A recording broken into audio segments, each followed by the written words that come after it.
Good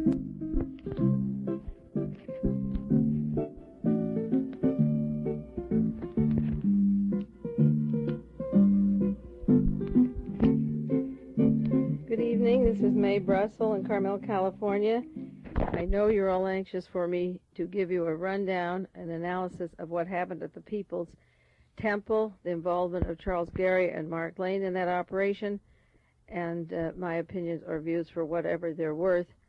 I don't mean to disappoint you, you loyal listeners, or put you off a week, but I really do want to assimilate the information that's come out so far. There's an information overload, as there is in every large intelligence type of operation, and information is coming out through all the various networks and talk shows and through the newspapers, and will be going on for a long, long time.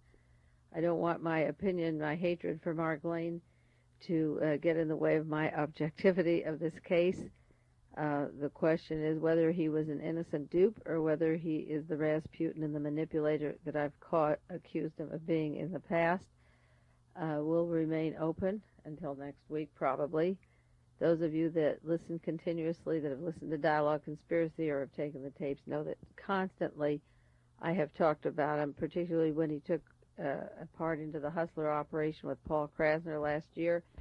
And many, many times I talk about Mark Lane. I talked so much that as soon as his name was mentioned down in Guyana and with the People's Temple, the phone began ringing, and I was getting about 75 calls in the last 3 days on the matter.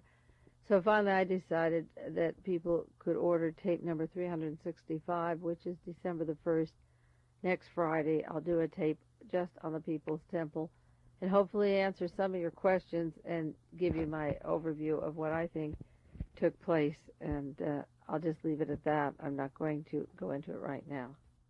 Several weeks ago, I brought up the subject of Pope John Paul II and my concern about where he was ages 19 to 25 in Krakow, working in a chemical factory, and is he associated with IG Farben, counterintelligence operations, and we'll go into more detail on that Pope, the current Pope, later, but as a continuation of asking that question or the series on the Vatican at the present time.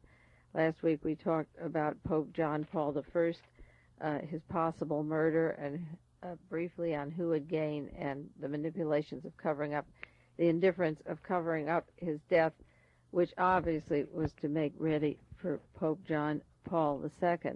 And in this interim, I've read a lot of books.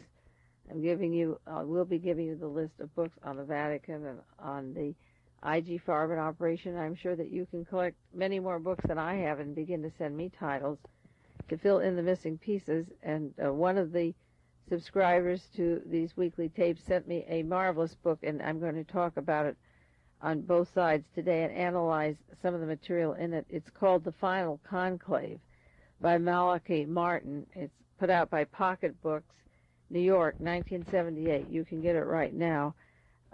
Pocket Books is a branch of Gulf and Western, which I thought was funny because in here Mr. Martin goes in and tells how the Vatican has money invested in Gulf and Western. But The Final Conclave is a very, very important book. And just before I get to it, I just want to give you a quotation. I don't know if I've read this before on the air or not, and some of you have it. It's by Ladislas Farago, who wrote The Game of the Foxes and Patton. It's from the book called Aftermath, and I think we could read it quite often and share the information.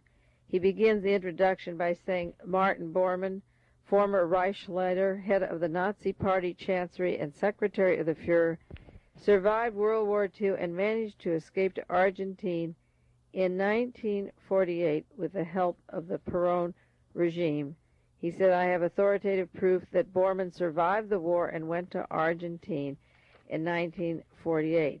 Then he goes on later in the book and he says, Monsignor Montini, and Montini is the Pope Paul VI, who preceded John Paul I. You have that list of popes that I printed out last week for you. Monsignor Montini headed the Section 2 of the Secretariat in charge of the day-to-day conduct of the Holy See's international affairs.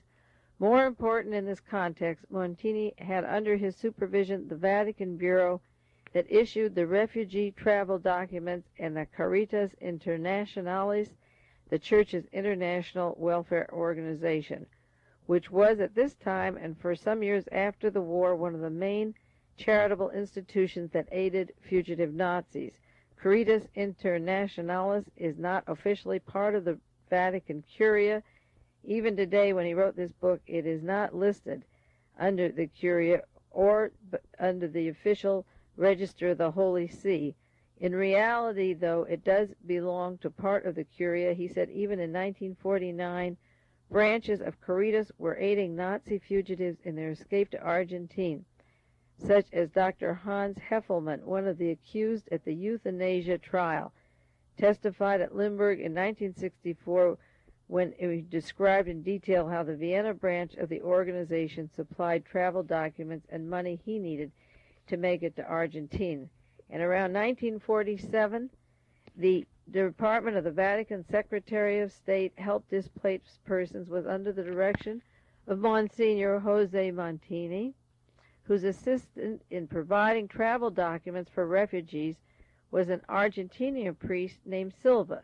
It was the latter who was the link between the Bishop of Genoa, Monsignor Giuseppe Suri, who's one of the chief conservatives of the Curia at the present time and a big wheel in the Vatican right now, the wife of the President of the Republic of Argentina, Senora Maria de Perón, and former Deputy Fuhrer Martin Bormann.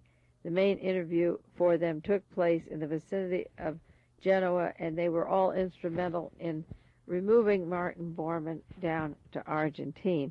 I just read that for you now because the book, The Final Conclave, goes into the manipulations of Montini later being so instrumental in wheeling and dealing in the financial world business of the Vatican that does affect the selections of the popes and foreign policy for both the Church and the United States government.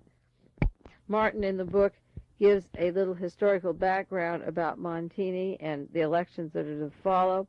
He said there was a struggle inside the Vatican that was far-reaching, a revolution that appeared on its way that the Roman Catholic Church would have to face. And that comes out again in the articles that I mentioned last week on the politics of the Vatican, whether it's going to meet the future and move with the future or stay in the past. The Vatican thinking is the conflict of Jesus versus Satan, the battle for the souls. And I think this is one reason why the Moonies and the various church cults have appeared, and the Billy Grahams and the TV Christians and the born-again Christians and the youth Christian movements, is to try to turn the entire world Christian through mass satellites, communications, and televisions, if not this entire generation, certainly the next one. Martin went on to say that the far left and the far right of the church doesn't represent the opinions of a majority. They never have, but for better or worse, their idea is this battle of Jesus versus Satan. And that Giovanni Battista Montini, who became the Pope in 1963, had a big part in swinging the minds of the church around from the way John 23rd saw the world, that Montini had a different view of the Jesus versus Satan group, and that he faced a direction, according to Martin, this is a quote, that the vast majority didn't want and didn't understand. He was a great innovator, but he saw over everybody's head. Now, he doesn't go into the role that I just quoted of siphoning these Nazis, being the Secretary of the Vatican, and shifting them out and getting ready for World War III, or creating the Spider, the underground Odessa Nazi network, writing these passports out of the Vatican. But certainly I don't think the people who suffered in Verdun or the streets of Europe that were bombed out or lost 80 million lives gone and 80 million more displaced would have approved of letting these Nazis out. They never questioned where they were. Many of them thought of them as dead or missing. And he has changed the course of history for the future. I believe he has. And Martin doesn't specifically say what he did to change the direction of the church. I'm interpreting that from what I know about him. But he said he faced it in the direction that a vast majority didn't want and didn't understand.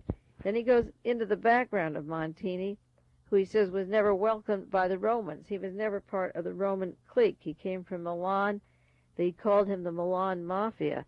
But I can see now that his ties in Milan had to be with Reinhard Gehlen, chief of Hitler's Eastern Division of Intelligence, because of his future connections and what he does with the Vatican investments.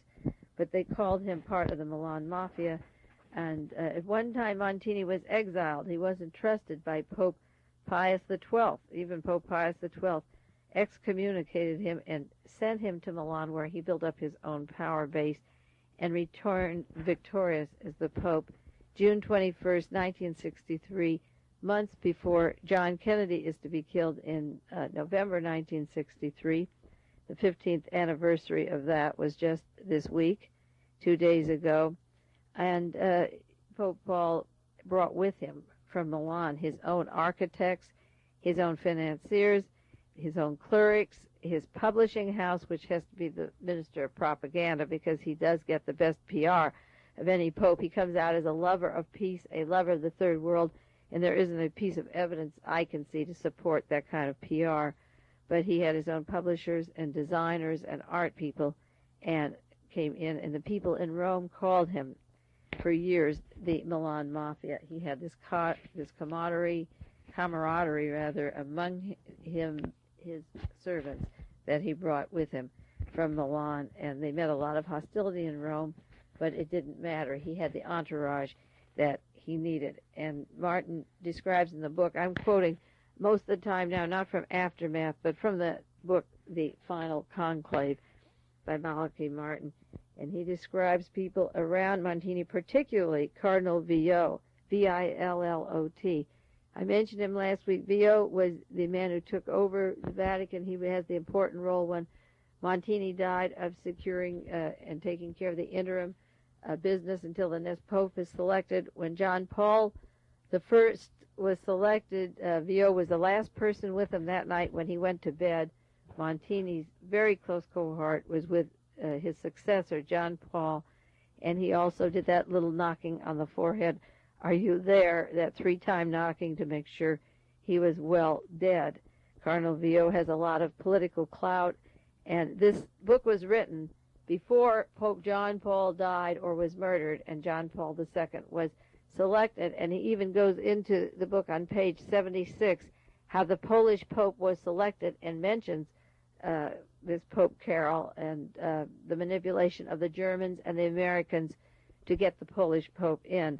And the clique was Montini and Cardinal Villot, and he tells how he brought him into the Vatican, worked with him. This was a French cardinal, and how they worked together, and Villot, in quotes, developed a bureaucratic competence from a lifetime of petty bargaining.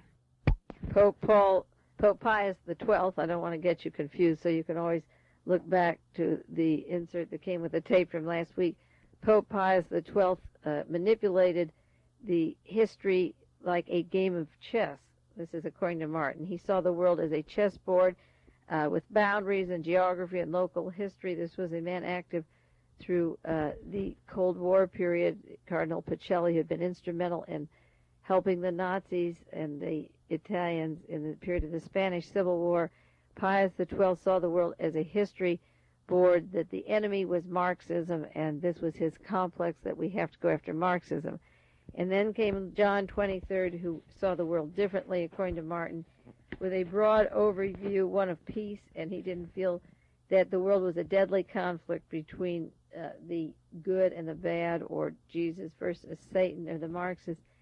And he saw the world differently, with a larger change. Politically and ideologically, Martin describes that the vision that John had was that the world was divided for years with no validity, that people from all kinds of persuasions could get together and not harm each other and love each other. This was Paul XXIII.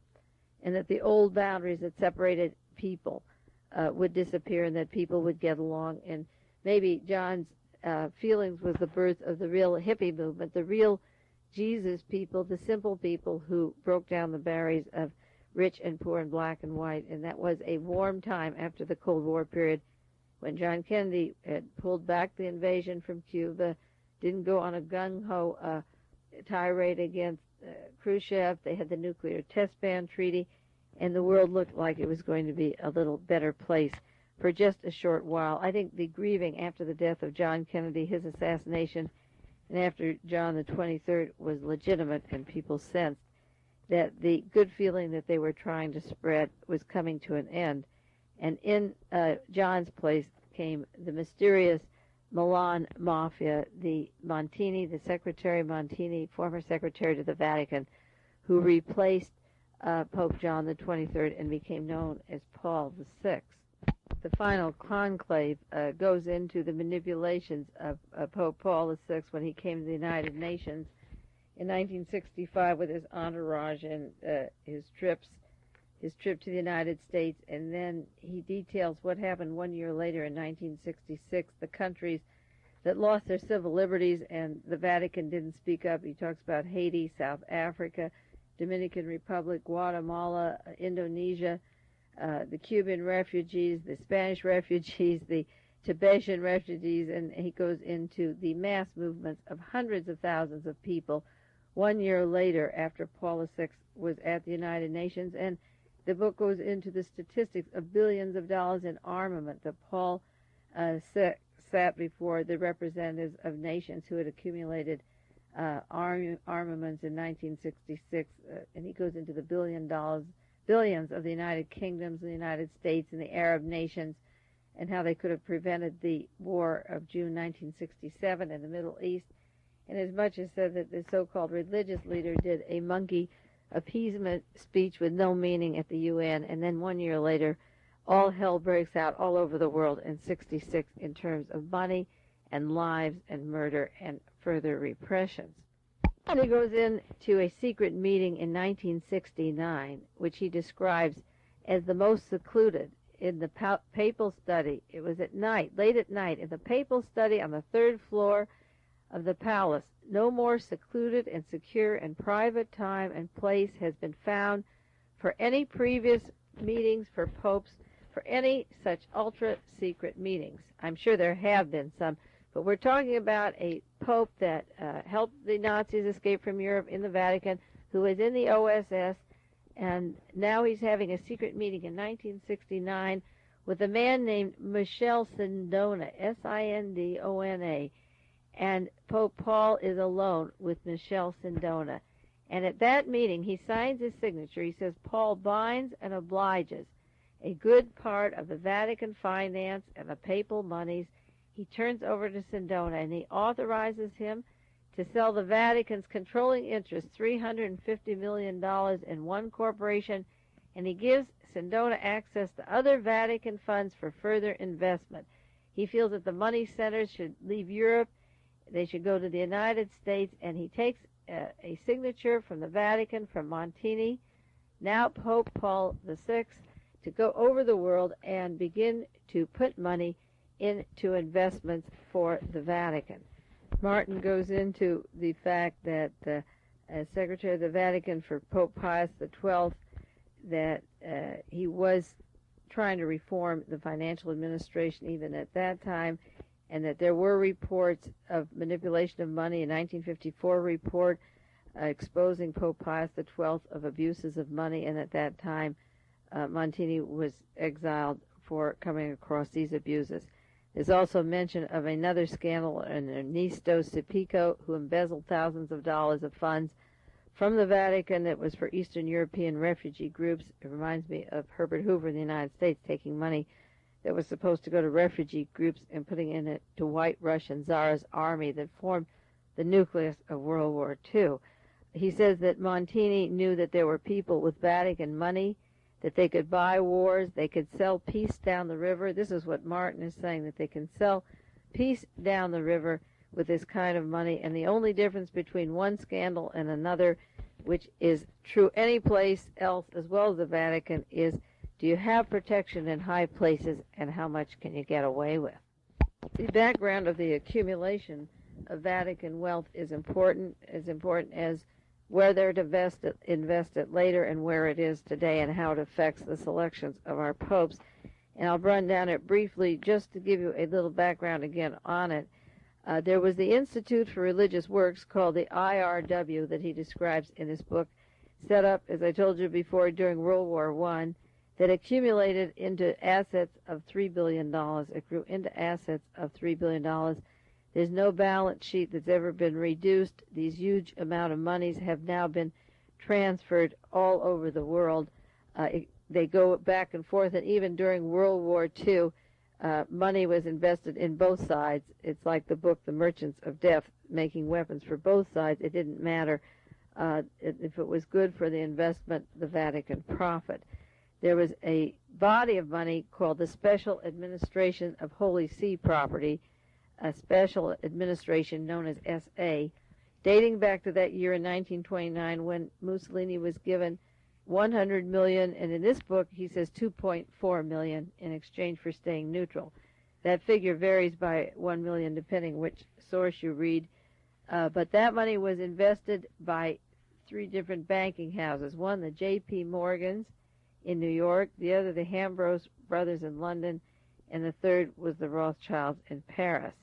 And by the late 60s, the IRW, that's the Institute for Religious Works, and the SA, the Special Administration of Holy See Property, had been invested in Italian industry and commerce, and it ran into the billions. It involved much of the industry that goes on just right located in Italy as well as around the world, even in a company that made birth control contraceptives. The Vatican had a share of that company.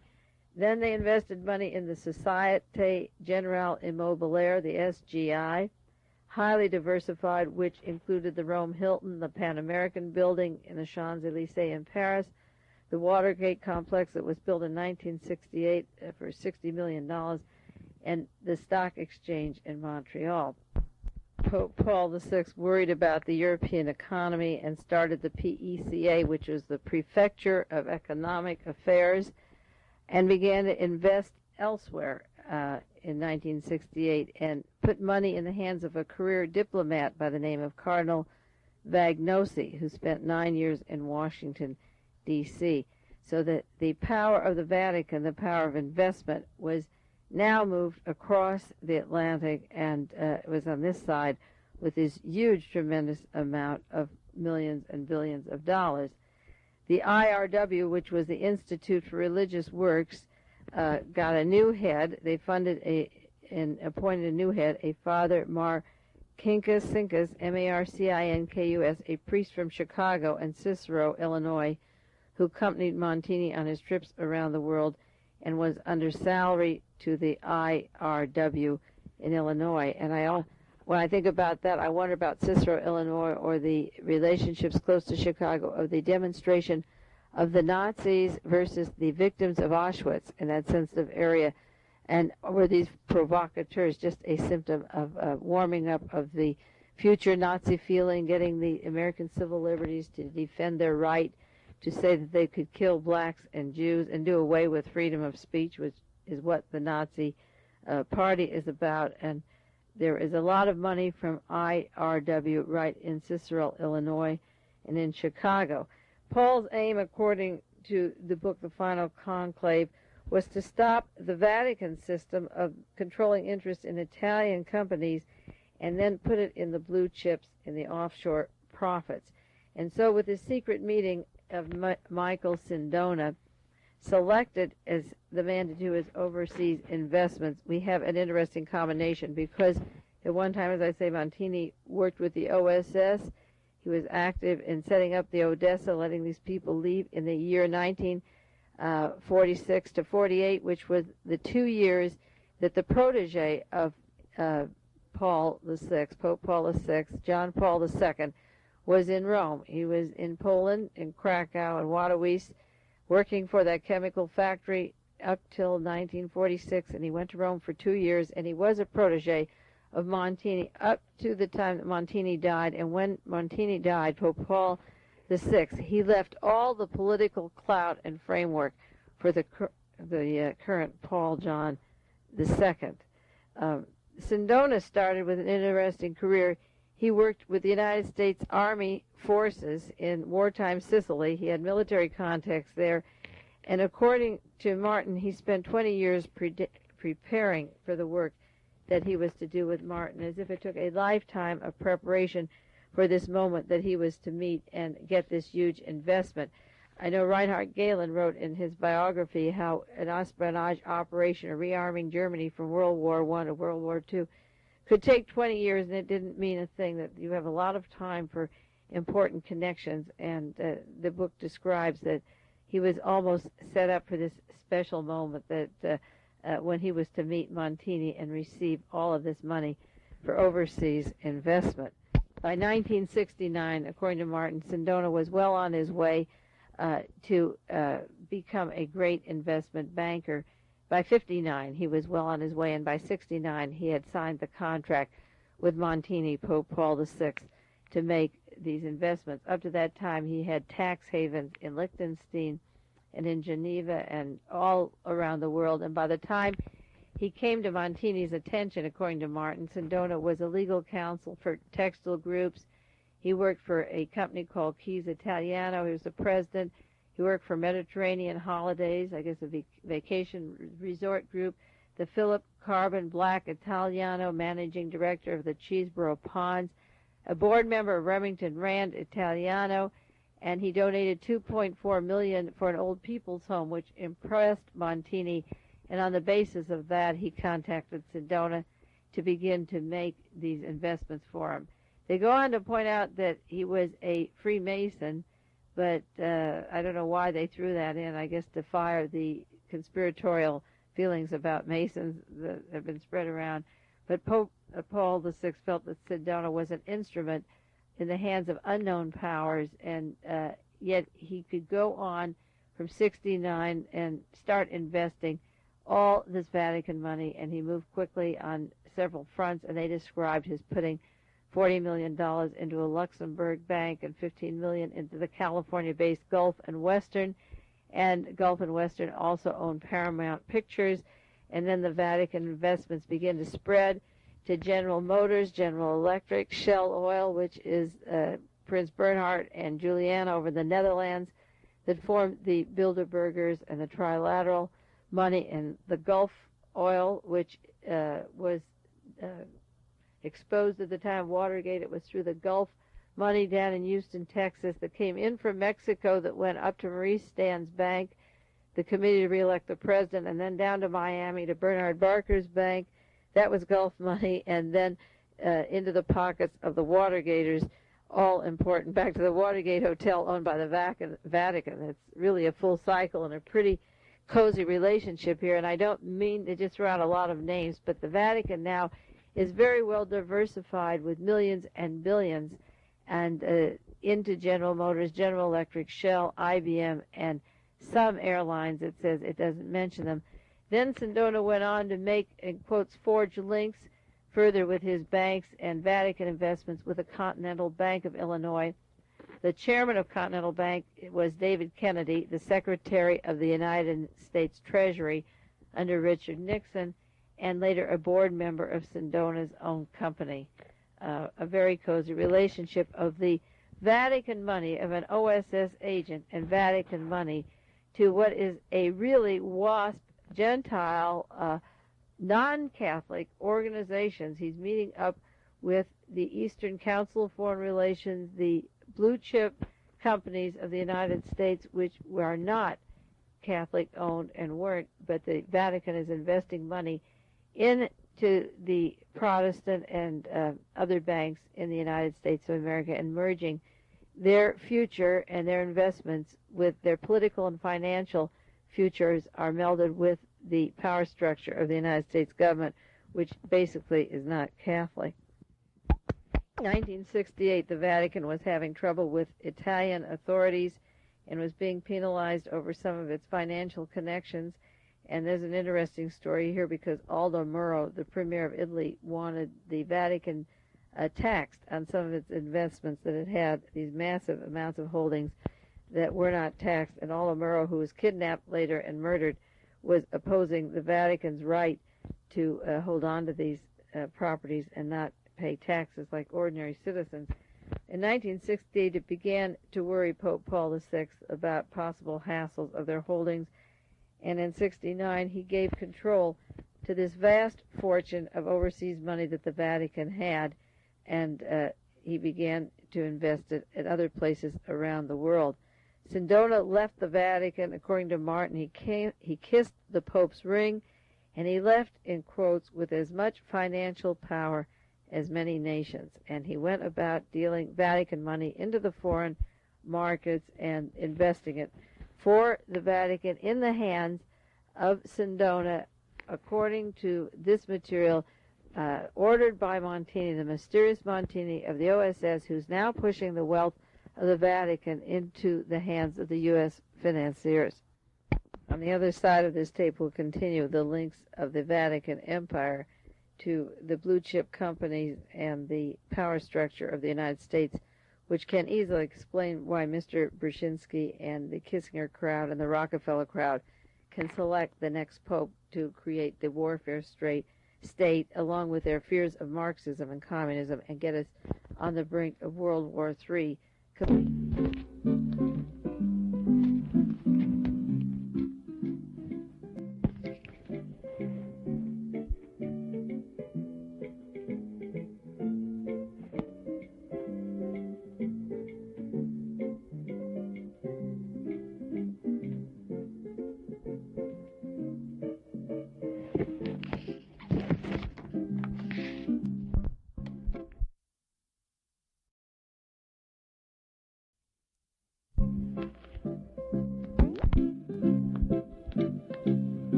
Mae Brussell. This is tape number 364, and it's side 2, November 24th, 1978.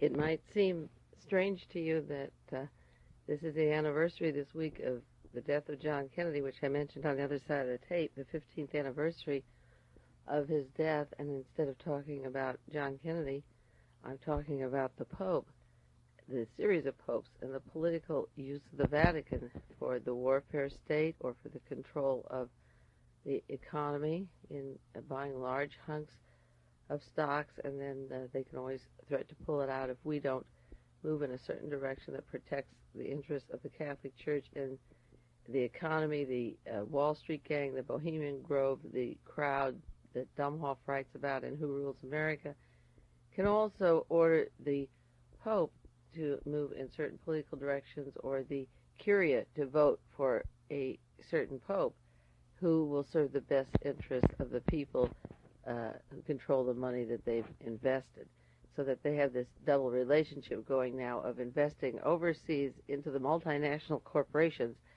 and what was once a religious institution becomes a big investment. There was a big investment before in maintaining the form that the Catholic Church has, but as it is falling apart and people no longer want to go along with all the dogma, the priests may want to get married, women may want to be priests, they want to use contraceptives, the nuns don't want to wear their habits, the economy puts the pressure upon them to fall into line or else. And when you read the Gemstone Files, which I'm going to refer to in a few minutes, if we have time on this tape, Bruce Roberts gave me those papers. Most of you have the summary of them that was printed, the 20-page summary, but in the entire Gemstone Files, which is 30 pages long, Bruce Roberts talks about private telephone conversation that took place September the 2nd, 1978, a long-distance call that had to do with investigating the death of Howard Hughes, which Bruce Roberts maintains took place in 71, and I believe him. And he talks about the Tisserand Papers and the murder of Pope Pius XI, and that in Montini's vault is a document called the Summit of the Church, which has to do with the Vatican Church and the Mafia. And the Gemstone Papers are filled with references to Montini, the Pope that we're talking about here, who decided that Polish Pope would be selected. The Germans and Montini and the conservative cardinals decided that the Polish Pope would be the one that was elected, and that is important because sandwiched in between this other fine person had to die. But the thread of Onassis, then he goes in the Gemstone Files into Aristotle Onassis and Montini and the Vatican. And of course, we make a cycle to Jackie Onassis. I'm not making those connections in this tape. But the story of the Vatican is very important to the John Kennedy assassination. I have mentioned it before that Montini, I read on the other side of this tape, wrote the passport for Martin Bormann and other Nazis.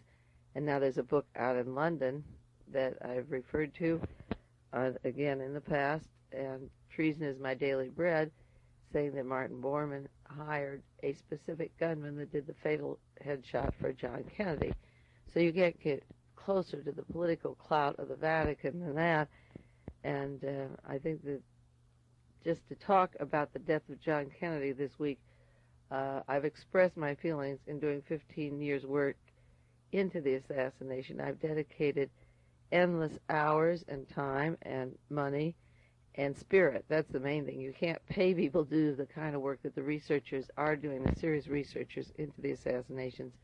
You have to love it, and you have to believe in it, and you have to hate fascism. And in doing that, that's a living memorial. So I don't think on the 15th anniversary of his death that I have too much to say on that, and we'll get back to the Vatican. As I said before, Pope Paul VI, with his advisors, and we don't know who his advisors are, whether they are Reinhard Gehlen and the CIA intelligence group that he was meeting with in Milan when he was, in quotes, in exile, his Milan mafia that kept him apart from the Roman clique.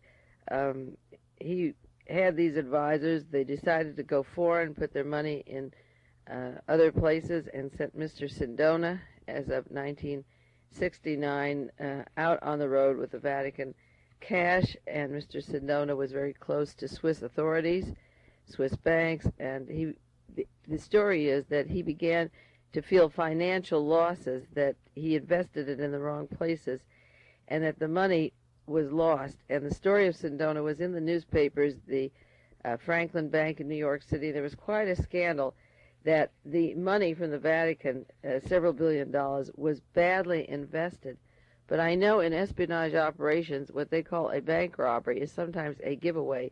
There was the bank robbery in Nice where a gentleman, a far-right gentleman, a rightist, supposed to be a mole, dug holes out underneath, and later they caught him. He'd gotten millions of dollars, and they caught him, and he was in the police department in France, and he escaped again from then and said the money was used for far-right organizations, and he's still at large, for all we know.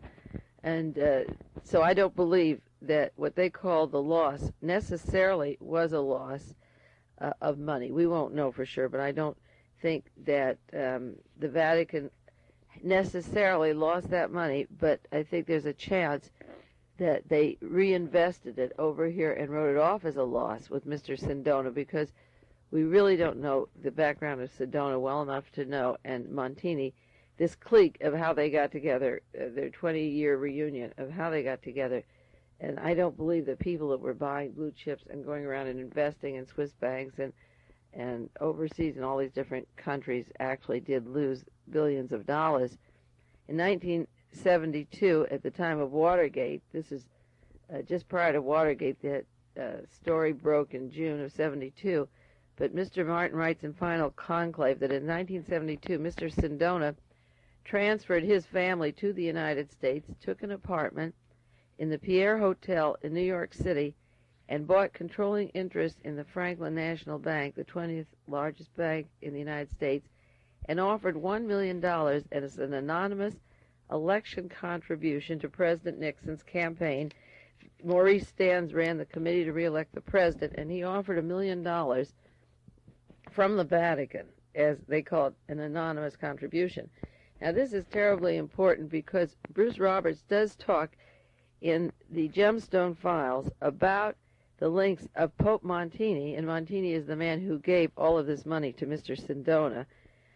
I want to repeat this because I want it clear that he had a summit of the church meeting with the mafia, and that the allegation of Bruce Roberts was that Montini and Aristotle Onassis had built up a golden triangle, that joint Marseille heroin combine, and that Montini and Onassis were part of it, and they were pushing the CIA into, they didn't have to push them very far, but they took over in Southeast Asia, where the French had left off. When the French left, the American CIA then took over with the blessings of Onassis and Pope Paul VI. Those are the allegations of Bruce Roberts.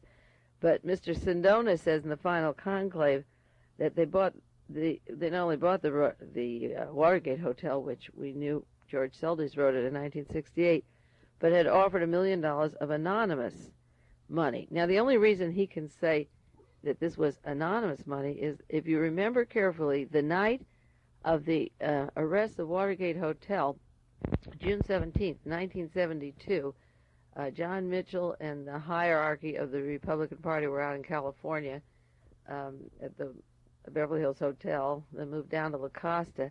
But the hierarchy gave orders, and all night Maurice Stans and G. Gordon Liddy and the secretaries there at the Committee to Re-elect the President had shredding machines, and they proceeded to burn or shred every single paper that was in the office of Maurice Stans that gave a record of how he was paid to re-elect the President of the United States. And the Committee to Re-elect the President used their shredders. Nobody was charged. Sally Harmony or any of the others were charged with destroying evidence in a criminal case. Men had been arrested at the Watergate. And the next day they shredded the papers. And the papers were called the Gemstone Papers. This is common knowledge that the Watergate papers were called the Gemstone Papers. And it was after the shredding of the papers and after I got out my article on the Watergate, and I think it's because I was the first published article in the world making the connections of this conspiratorial team. I got a letter that I've referred to often by Andreas Papandreou saying, finally, somebody's making the connections from Greece. And Bruce Roberts, then, knowing that I was making these connections, gave me the entire Gemstone file. I have a copy, several copies made, out of the city, one out of the country, and I don't know who else has the whole complete Gemstone file, unless it's his mother or his immediate family. But in the Gemstone file, it goes into Pope Montini and Aristotle Onassis, and I think this is interesting because Jacqueline Kennedy had gone on and married Aristotle Onassis, the widow of John Kennedy, and the Gemstone Papers were what was burned, shredded, I keep saying burned, at the office of the Committee to Re-elect the President. And the Gemstone Papers, according to Bruce Roberts, were the links of the Pope, Pope Paul VI, who was former Cardinal Montini. Again, this cycle linked to the Kennedy assassination, his buddy that he got out of Germany, and many others, too. I'm just naming one particular one because Martin Bormann is the most famous one. But what was going to happen with Maurice Stans and this money? What I maintained then and maintain now, and I didn't think it originally, it was Louis Tacklet who first turned me on to it, was the fact that after Nixon was elected, a Greek, again, Aristotle Onassis went entirely along with the Greek military junta, helped overthrow Greece. A Greek by the name of Spiro Agnew would become president because he was the vice president, and if Nixon was killed as planned down originally in San Diego, or then when that was called off, that Squad 19, he would be killed by Mr. Topping in the White House.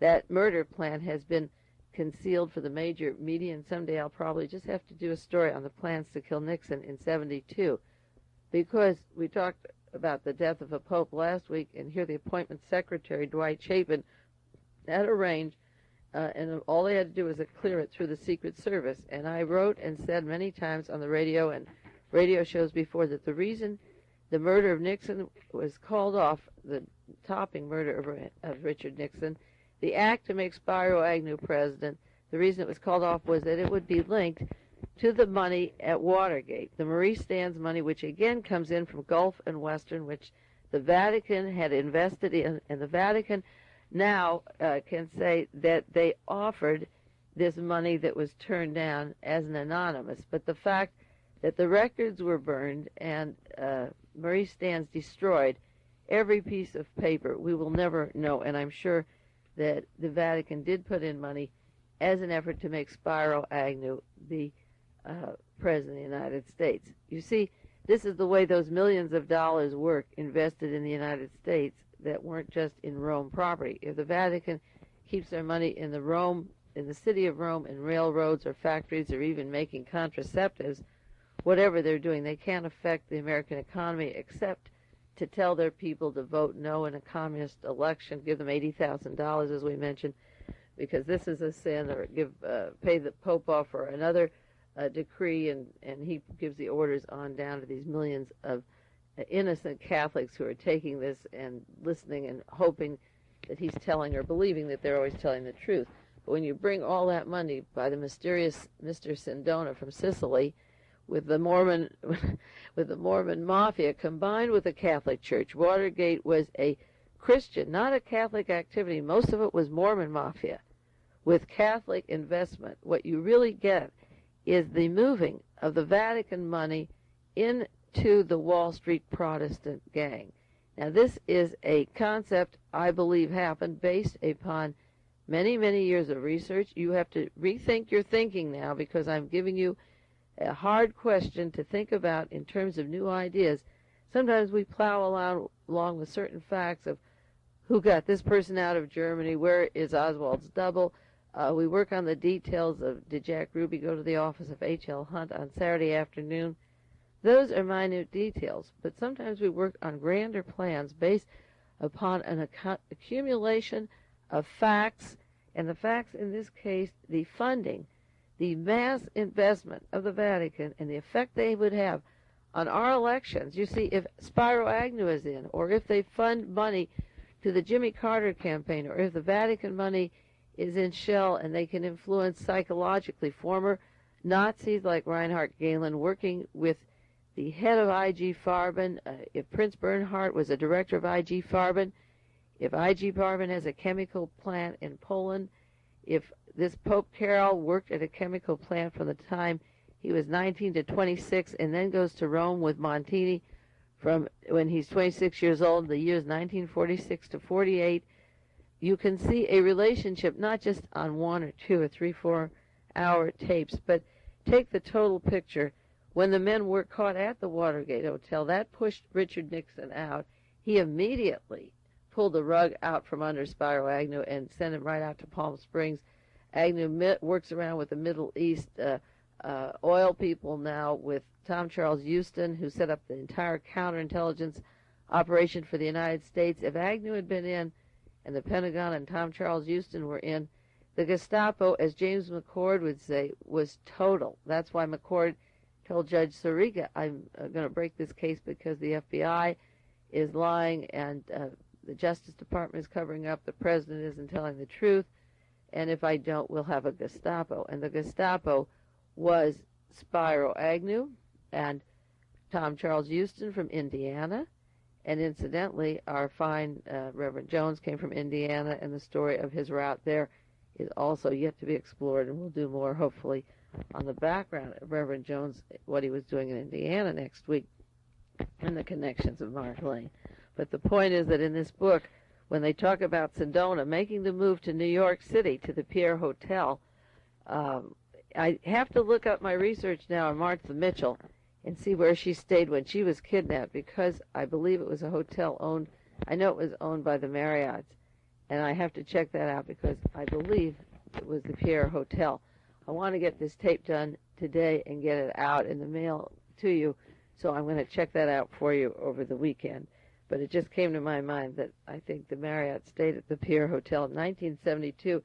That mysterious Mr. Sindona comes to New York, to the United States, just prior to the action at the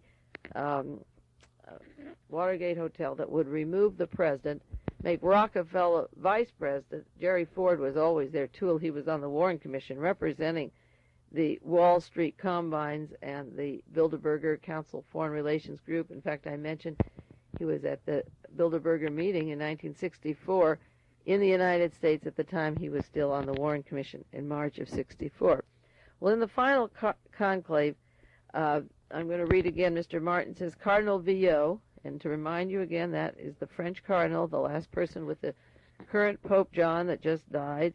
He was the last one according to the media, with him before he went to bed, and the first to say those prayers when he was dead. Cardinal Vio told Pope Paul VI, Montini, about Sindona's dealings in the United States. Paul's memory was stirred with an age-old unease. Had he involved the Church more than ever with the power of this world? That is in this book, The Final Conclave. He begins to wonder, did he involve them? My answer is, how would he ever get that idea? Once you release a nest of the Odessa, the Spider, the war criminals, knowing that they want World War III, that they want Nazism all over the world, and you build up this financial empire of the Vaticans that they accumulated from World War I up to 1969. At the heat of 1969 was the year also of Tom Charles Houston forming the counterintelligence Gestapo in the United States, combining the FBI, CIA, National Security Agency, and the Pentagon, taking over the intelligence gathering, combining in the United States under the guidance of an admiral.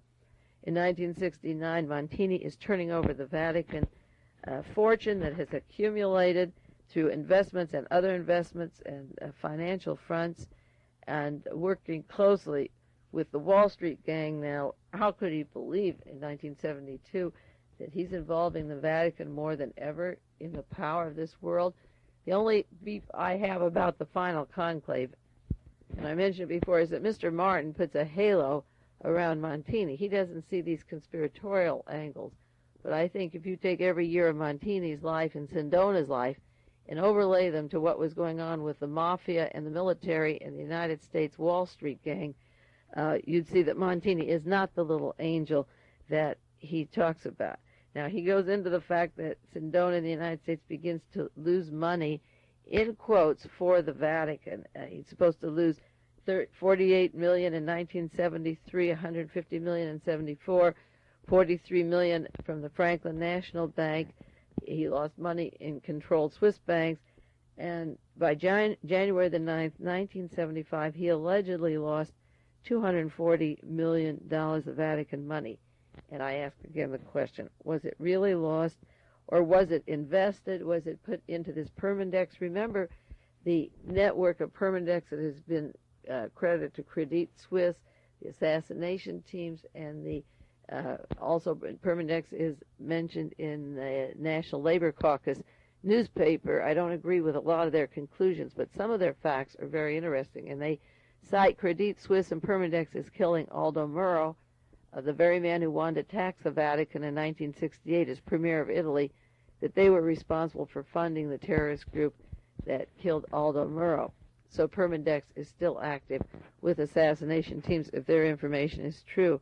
And when they say that he lost $250 million, did they really lose that, or did that come over here to put up money, more clout for people like Brzezinski, Solzhenitsyn, the dissidents, traveling, the dissidents' wives around, the lectures, the media, getting books out about them, writers? Was this money used to further this violent anti-Marxist propaganda, even going back now? I'm not going to tell you too much about next week's tape, but on the radio shows on KGO this week, they were calling in about Guyana being a Marxist country and a stronghold of Marxism, and you get cruelty in a Marxist country, and why would people commit suicide? They're down in a Marxist country, and you begin to hear that over and over. And while there were 300 to 400 deaths down there, maybe even more, they never talk about how many have died for the church. And even Pope John Paul II in his first speech says, be prepared to die for Christ. And I assure you he's going to kill more than 400 people.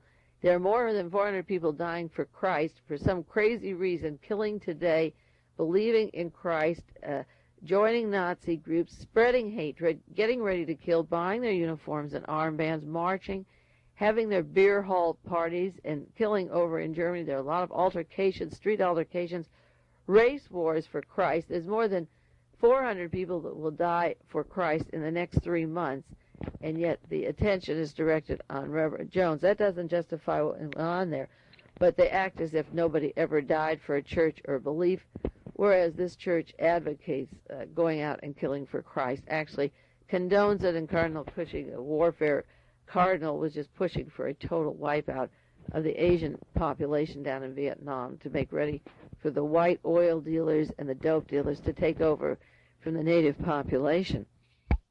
I just go into this because there's a lot of floating money going around here for dope and killing and selecting candidates. It takes a lot of money to kill a Pope John Paul I and get away with it. And it takes a lot of money to get all the cardinals to put in a man that was selected 3 years ago and get away with it. It takes a lot of heavy clout.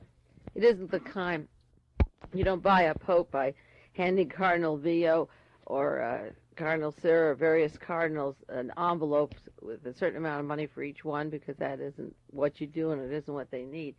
But you spend money sending Cardinal, when he was Carol from Poland, you send him to the United States. You have an entourage and a tour and the publicity and the engagements, and you have him travel to all the highest, every cardinal that has real clout in this country, if not everyone in the United States, and visit with them and let the people get to know them and make their appearances, so that when the voting comes in and they are selected, like he was selected, then everyone feels like they know him. They have a piece of the action. He's been to Buffalo and he's been to Detroit and Chicago and Cincinnati and San Francisco and Washington and New York, and everybody loves him because nobody else got the travel money, got the exposure, spent the time there. He's invited to teach a class at Georgetown. When I talked about the Pope for 1 minute on KGO radio, somebody gets furious. Another letter that somebody got besides the one I read you last week. They sent me an article. This Pope John Paul II was in San Francisco. How can you talk about him? He was in San Francisco, and they feel that they've invested a piece of the action. Their heart is in him because he's been to their city, this holy man. And that's the way the investment goes, so that this hidden money that Mr. Sindona had, he could have just transferred it to the powers that be over here and told the Vatican it was lost. And, of course, Montini doesn't have to grieve too much, because then he just reaches in the pocket, and $250 million wouldn't be a loss for the Vatican anyway. Martin goes on that Pope Paul VI put the institutional and hieratic church into a link. He said it was chained then to an international monetary system that belonged in principle and practice to the spirit of what he calls, and quotes, the Prince of the World. Two things were certain about Pope Paul VI's venture with Michel Sindona, according to the final conclave. He wished to align the Vatican and church finances with United States interests, and he wanted to detach the church in Europe with its involvement in the ancient heartland where it occupied a predominant position since early Roman times. Montini, as I said, was not a Roman. He was an outsider. He had been sent away in exile at one point, and Mr. Sindona from Sicily and Montini did align the church with United States interests, and the United States interests are to have a Polish pope to needle Russia, to arouse the Catholics inside the Iron Curtain. It was a stroke of genius. I'm sure it took a lot of money, and it took as much planning from 1969, when this marriage of finances went on. It took a lot of money and a lot of planning, and they got what they wanted in the end. On December the 8th, 1965, at the end of 4 years' ecumenical Vatican Council, there was a French Archbishop, Marcel Lefebvre, and maybe you've been reading about him in the paper. He said the Vatican Council was hijacked by bishops and theologians. He didn't like what was going on. He said they were acting in a spirit of Protestantism and neo-modernism. Now, did he have suspicions in 65 of what Montini was doing? He separated himself. He didn't like what Montini was doing as Pope Paul VI. Now, some interpretations are that Mr. Lefebvre was just too radical on the right, and that Pope Paul VI was the moderate. But I don't believe that was true. Montini, according to this book, and you can see it, it's all laid out for you, how they handpick and select and jockey the next pope and put them into position. Montini selected this Pope Paul II from John Paul II from Poland. And as soon as he was in, Lefebvre got together with him just this week. The arch-conservatives of the Vatican, the the bloc, I guess, the 20 that wouldn't vote for Pope John Paul I, that gentleman that was able to live 33 days as Pope in the Vatican, these arch-conservatives will now meet with John Paul II, and they made their first overtures just this week, 2 days ago. Lefebvre, you'll read about him, the arch-conservative who disassociated with himself for any new changes that would take place, and he held out for the old guard to come in. And while it looked like Montini was making overtures to what they call the Third World, every country that he was reaching out to is fascist. The only socialist country, they said, they were talking about Ghana as being socialist, and it was put in by the CIA. That government was actually put in by the CIA. But those cardinals he works with from Argentina, Brazil, Uruguay, Paraguay, Chile, there's no socialism going on down there. And it's just a real, pure, unadulterated Nazi takeover. The people are literal slaves. The Indian populations are being wiped out. There's genocide down there. And in Nicaragua and Guatemala and Central America and Costa Rica and all of these Catholic countries. And the story is that Montini maybe got too liberal, but what he was doing was accumulating this wealth and giving it to Sindona, who then invested it in the United States. And this is a very, very dangerous situation. Martin goes on in the book that says Mr. Cardinal Villot, who was very close to Montini, warned Pope Paul VI that Lefebvre must be suppressed. But yet it was Villot who took over the Vatican when Montini died, till a new pope came in, and when he was buried, he came in with his full conservative power, and now I'm sure that Villot will be very close to Pope John Paul II, and all the conservatives will have what they want, because now we can keep beating that story of the Marxism and the dangers and evils of Satan as against being Christ-like and loving God. Final conclave has chapters on how Pope Montini, Pope Paul VI, wanted to select the next pope. It goes into the fact that the next pope would be a non-European. He tells how the United States cardinals made plans to form their alliance with the Polish and German cardinals.